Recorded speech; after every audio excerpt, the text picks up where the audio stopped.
একটা মেয়ের প্রাইভেট পার্টের আমার একটা পার্ট পুরো টিয়ার্ড হয়ে গেছে, মানে এরকম নৃশংস রেপ আমি আমার কেরিয়ার জীবনে খুব কম দেখতে পেয়েছি। তো সেই পার্সপেক্টিভে এবং এটার কেসে যে কটা সেকশন ছিল তার মধ্যে ইম্পর্টেন্ট সেকশন ছিল 376 ক্যাপিটাল এ, অর্থাৎ রেপের জন্য মৃত্যু। তো আজকে অনারানের কোর্ট আউট অফ সব কিছু আগের দিন শুনেছিলেন, আজকে ওনারা দুটো সেন্টেন্সে ডেথ সেন্টেন্স, সেকশনের ডেথ সেন্টেন্স দিলেন। একটা হচ্ছে 302 অফ ইন্ডিয়ান পেনাল কোড এবং সেকশন 6 অফ পক্সো অ্যাক্টে, এবং কিডন্যাপিংয়ের সেকশন জন্য যেটা এস্টাবলিশ হয়েছে 7 বছর, এবং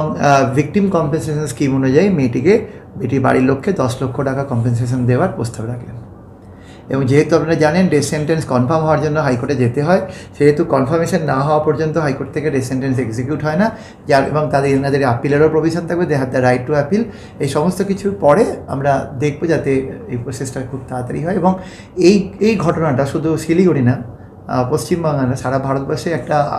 আমার মনে আজকে যা এনভায়রনমেন্ট সারা ভারতবর্ষ জুড়ে যে ক্রাইম এগেন্স্ট ওমেন হচ্ছে, শুধু বেঙ্গল নয়, সারা ভারতবর্ষে হচ্ছে, শুধু ওয়েস্ট বেঙ্গল নয়, যে সব দিক থেকে আমার মনে একটা মেসেজ যাবে যাতে মেয়েরা ঘর থেকে বেরোবার সময় ভয় না পায়, তারা যেন পুরুষ মানুষদের সঙ্গে 24/7 রাস্তায় বিচরণ করতে পারে, ওয়ার্কিং ফিল্ডে যেতে পারে, স্কুল থেকে বাড়ি ফিরতে পারে, স্কুল থেকে বাড়ি ফেরার সময় মা বাবারা যাতে নিশ্চিন্ত থাকতে পারে যে কেউ এই ধরনের ক্রাইম করার আগে সে 10 বার ভাববে যে তারও ডেথ সেন্টেন্স হবে। তো এইগুলো ছিল আমাদের মেন জায়গা।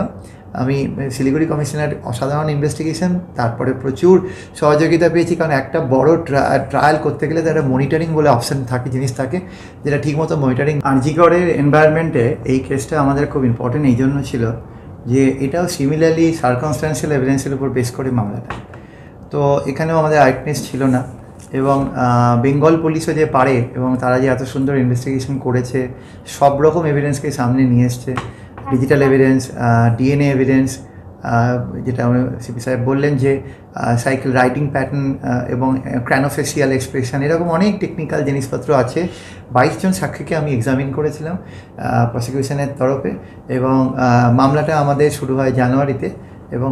মার্চ নাগাদ আমাদের অলমোস্ট উইটনেস শেষের দিকে যাচ্ছিলো, কিন্তু কিছু আনফর্চুনেট কারণ এবং ডিফেন্সের তরফে হঠাৎ করে একটা এমন পিটিশন হয় অনারেবল হাইকোর্টের কাছে যে এত স্পিডে কেন মামলা চলছে। তো যাই হোক, এরকম একটা অদ্ভুত রকমের অ্যালিবাই দিয়ে তারা যায়, এক্ষেত্রে 2-3 মাস ওখানে নষ্ট হয়, কিন্তু আলটিমেটলি অনারেবল হাইকোর্ট ওদের পিটিশনটাকে এন্টারটেন করেননি।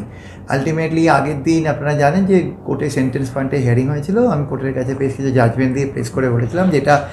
Rarest of the rare case হওয়া উচিত, কারণ এর যা হিনিয়াসিটি এবং